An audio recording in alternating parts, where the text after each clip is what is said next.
The North Sea before dawn is a place of biting wind and churning water, a world where only the toughest survive. Out of the gloom, longships appear, their dragon prows slicing through the waves with silent, predatory grace.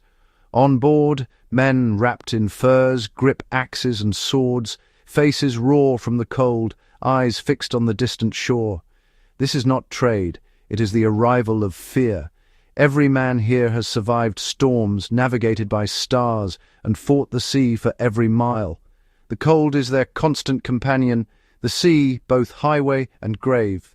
As the coastline of Northumbria emerges from the mist, tension shifts to lethal focus. Oars are muffled, commands whispered. These are warriors, not just sailors. For them, survival is a daily battle against the elements, against hunger, and soon against armed defenders. The land ahead is both prize and new challenge. This scene, repeated along Europe's coasts, is the essence of the Viking Age: exploration, violence, and above all, survival. The iconic Viking warrior is built on the foundation of the survivor, the navigator, the shipwright, the hunter. Their expansion was driven by need for land, resources, and a future. Every raid is a test of skill, resilience, and adaptability. The true war is fought on two fronts, against enemies and against the unforgiving wilderness. These men are not just conquerors, they are products of a hard land shaped by necessity. Their story is not just about war, but about enduring and overcoming the harshest conditions. The Viking Age is a testament to the power of survival. In the end, it was the survivor, not just the warrior, who shaped history. In Norse society, a king was not born to luxury. He was forged in hardship. Leadership was earned through action. The king was the best warrior, the sharpest mind, the bravest explorer. His authority came from proven skill, not birthright. If he failed to lead, provide, or survive, his reign ended, often violently. A Viking king shared every hardship with his men, the cold, the hunger, the risk. This built loyalty far stronger than gold. The king was the chief survivor, expected to read the weather, hunt for food, and navigate treacherous seas. Success brought wealth to share. Failure brought ruin. Every decision was a gamble with his life and legacy. The Norse king embodied courage, cunning, and endurance. He led from the front, inspiring by example. For Vikings, leadership and survival were inseparable. Ragnar Lothbrok, part legend, part history, embodied the Viking ideal. He led from the prow of his longship, not a distant throne. His most famous feat, the audacious raid on Paris in 845 AD, sailing over 100 ships deep into Frankish territory. Ragnar's tactics, speed, terror, and psychological warfare forced the Frankish king to pay a king's ransom for peace. This victory made Ragnar a legend and set the standard for Viking ambition. He proved that true power was seized, not inherited. Ragnar became the archetype: navigator, commander, survivor. Ragnar's death sparked a new era. His sons, led by Ivar the Boneless, invaded England with the great heathen army. Ivar was a strategist, not just a warrior. His campaign was about conquest and endurance. The Vikings established winter camps, surviving harsh English winters and turning raiders into occupiers. They built fortifications, managed resources, and kept a diverse army focused through hardship. Ivar's leadership blended tactics with survival skills honed in Scandinavia.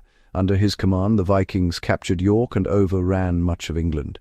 Their success was not just in battle, but in enduring and adapting. Ivar's campaign changed England's map and proved Vikings could conquer and endure.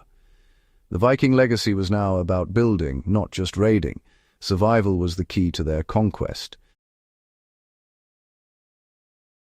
While Ragnar's sons conquered abroad, Harald Fairhair unified Norway at home. His victory at Hafrsfjord created the first Norwegian kingdom, but imposed taxes and central rule. Many independent chieftains refused to submit, choosing exile over obedience. They set sail west, launching a wave of migration to the Faroe Islands, Orkneys, and Iceland. This exodus was a deliberate act of independence made possible by Viking seamanship and survival skills. These settlers were not desperate refugees, but pioneers seeking freedom. Harald's unification scattered Norse culture across the North Atlantic. The Viking spirit of resilience and autonomy found new homes on distant shores. Iceland's settlement was the ultimate test of Viking survival. Arriving on a volcanic, treeless island, settlers built homes from turf and stone, protected livestock, and learned to thrive in a harsh new world. They relied on skills brought from Scandinavia: farming, hunting, building, and adapting to the land. Politically, they rejected kingship, creating a commonwealth governed by law and consensus. The Althing, their national assembly, was one of the world's first parliaments. Iceland's society was a monument to resilience and innovation. The same spirit that survived battle built a nation in the wilderness. Their sagas celebrated heroism, but their real achievement was endurance. Iceland proved Vikings were more than raiders. They were builders and survivors. Their legacy was a society forged in ice and independence. Every Viking king was shaped by survival skills learned from childhood. Boys mastered tracking, fishing, and reading the weather, skills essential for both daily life and warfare. This practical knowledge made Viking warriors formidable in any environment. Their ability to endure cold, build shelters, and live off the land gave them an edge over their enemies.